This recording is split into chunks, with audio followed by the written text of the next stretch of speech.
Bom, para analisar o indiciamento de Jair Bolsonaro e de outras autoridades aqui no país, além dos desdobramentos jurídicos, temos mais um convidado. Nosso entrevistado é o criminalista, professor da USP, Pier Paolo Bottini. Tudo bem, professor? Como sempre, muito obrigado pela atenção, pela gentileza. Bem-vindo. Olá, boa noite a todas e a todos que nos assistem. Boa noite a vocês. Bom, professor, o que representa esse indiciamento? É claro que as investigações ainda estão em andamento, tem um longo caminhar, PGR a partir de agora, mas de que maneira o mundo jurídico analisa toda essa questão? Porque a investigação da Polícia Federal, por mais que se tente fazer qualquer tipo de desqualificação... Só não está me ouvindo? Então, daqui a pouquinho a gente vai retomar. Agora sim, professor. Então, eu queria que o senhor fizesse uma análise geral, a partir de agora, do indiciamento. Quais são os caminhos e, obviamente, o senhor como um criminalista que entende, obviamente, das leis, de que forma é possível analisar o momento dessa investigação, professor? Veja, na verdade, quando a polícia faz um relatório final, ela... em tese, encerrou as investigações, ela já ouviu todo mundo que ela tinha que ouvir, ela analisou os documentos, e quando ela indicia alguém, ela está dizendo que existem indícios, elementos, provas que apontam para a possibilidade que aquela pessoa tenha cometido aquele crime. Então, agora, esse relatório vai ao Ministério Público, e o Ministério Público que vai apresentar, se ele entender que esses indícios são suficientes, ele apresenta uma denúncia. Se ele entender que não existem indícios suficientes, ele pode pedir a continuidade das investigações ou ele pode arquivar o processo. Então, agora isso tudo vai estar nas mãos do Procurador-Geral da República, que vai decidir, então, o destino dessas pessoas. Se ele pede a abertura de um processo, se ele pede mais investigações ou se ele arquiva o feito. Esse é um momento bastante relevante para esse caso aqui.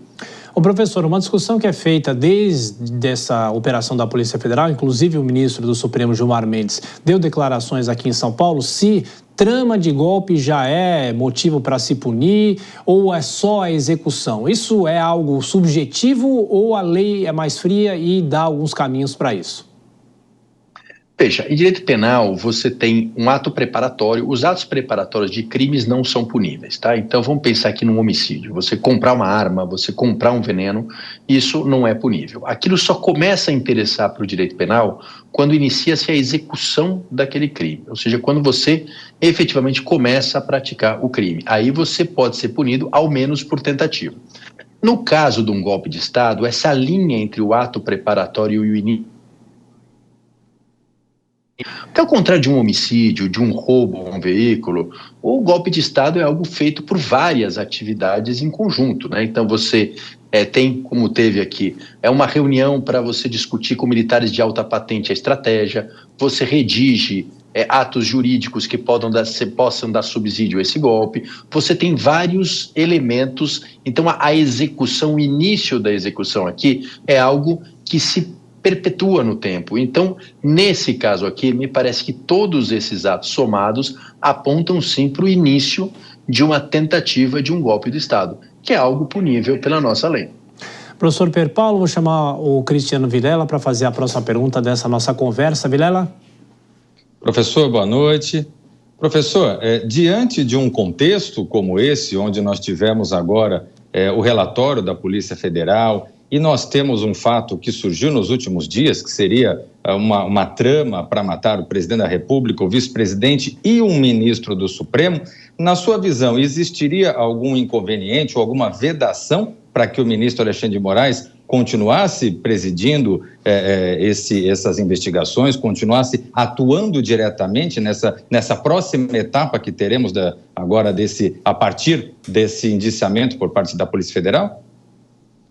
Veja, essa é uma discussão e eu acho que é uma discussão bastante relevante, né? Na verdade, o que a lei diz é sempre que um julgador se sentir suspeito, ou seja, o fato de haver algum elemento que o relacione com aquele processo, que o impeça de julgar objetivamente, ele tem que reconhecer a sua suspeição e passar a competência de julgamento para outros julgadores. Então, isso vai depender também, isso é um elemento subjetivo, vai depender do próprio ministro Alexandre de Moraes reconhecer se ele tem ou não tem imparcialidade para decidir nesse caso. Se ele entender que ele tem imparcialidade, as partes podem pedir ao Supremo Tribunal Federal, aos demais ministros, que, apesar disso, eles reconheçam a sua suspeição. Então essa é uma discussão que sim, pode acontecer quando esse julgamento for iniciado. Eu imagino que a defesa do ex-presidente vai suscitar essa questão e esse é um debate que eles vão fazer em plenário, sem dúvida alguma. Professor Pier Paolo, Dora Kramer faz a próxima pergunta. Dora.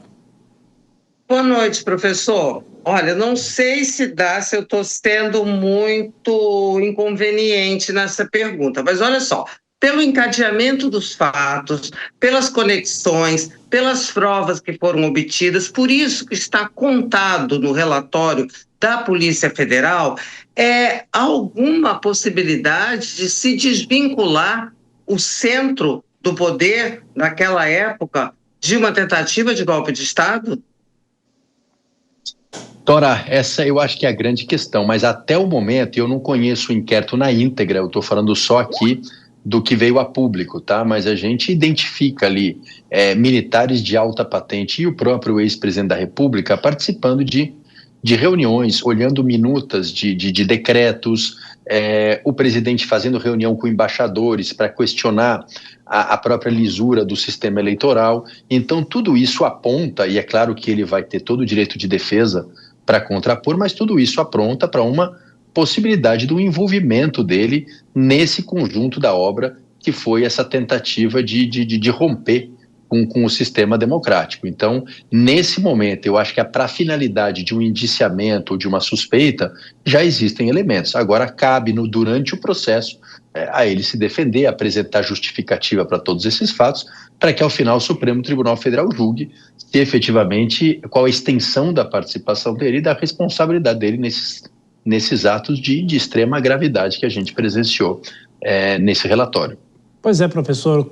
Em relação aos crimes, né, as penas previstas, golpe de Estado de 4 a 12 anos de prisão, abolição violenta no Estado Democrático de Direito, 4 a 8 anos de prisão, integrar a organização criminosa de 3 a 8 anos de prisão. De que maneira esses crimes são, obviamente, claro, punidos pela Constituição, pela lei do Brasil, mas o quanto isso é grave? Como é que a gente pode mensurar isso, professor? Veja, as próprias penas apontam para a gravidade do crime, né? A gente está falando em penas muito altas. Se você comparar essas penas com diversas outras, você percebe que realmente o legislador quis atribuir aqui uma gravidade a esses fatos. Então, as penas são altas. Se houver uma condenação em concurso material é por todos esses crimes praticados em conjunto, é muito provável que você tenha uma pena até superior a 8 anos, o que indicaria um regime fechado para o início do cumprimento da pena. Então, ninguém sabe aqui, evidentemente, a gente não pode antecipar se vai haver ou não uma condenação, mas se houver o reconhecimento da prática desses crimes que estão apontados pela Polícia Federal, as penas definitivamente não são pequenas. Professor da USP, criminalista Pier Paolo Bottini, muito obrigado, professor, pela análise aqui na Jovem Pan. Voltaremos sempre a se falar. Um grande abraço, bom descanso, até a próxima.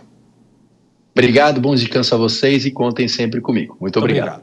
Girando a nossa reportagem, a gente fala agora sobre como é que foi a repercussão no Congresso Nacional dos indiciamentos apresentados pela Polícia Federal após investigações sobre tentativa de golpe de Estado. O repórter Marília Ribeiro chegando, as reações foram dentro do que se esperava de uma certa maneira, e em relação ao Congresso Nacional, daqui a pouquinho a gente retoma o contato com a Marília, a repercussão no Congresso Nacional, lembrando que essa semana, por causa do feriado do meio da semana na quarta-feira, um Congresso Nacional um pouco mais esvaziado. De qualquer forma, houve reações nas redes sociais e também em relação a presencialmente o Congresso Nacional.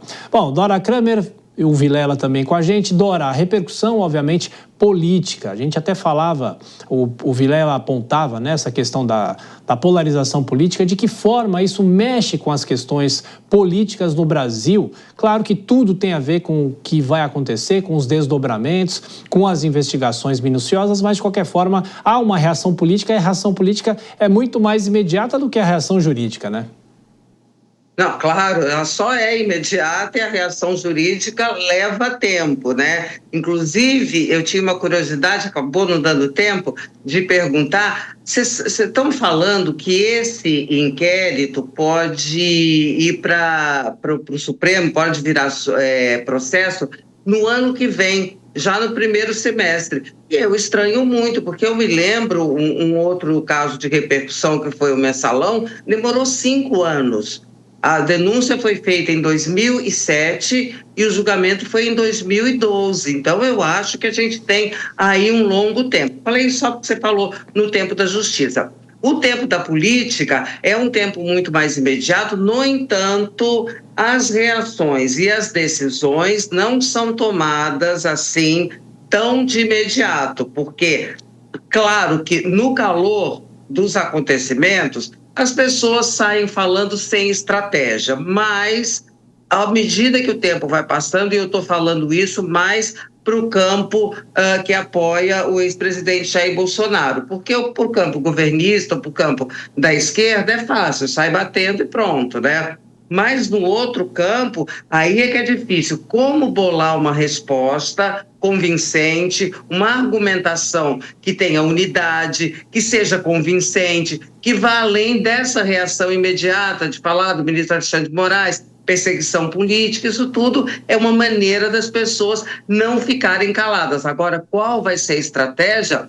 A gente ainda não sabe, mas que tem uma virada de chave, aí não sei direito para que lado, se aí crescem aqueles outros nomes que se apresentaram como alternativa para 2026, se recolhem aquelas vozes que insistiam que o Bolsonaro era o candidato, enfim, vamos ver, mas vai ter uma mudança de chave, vai.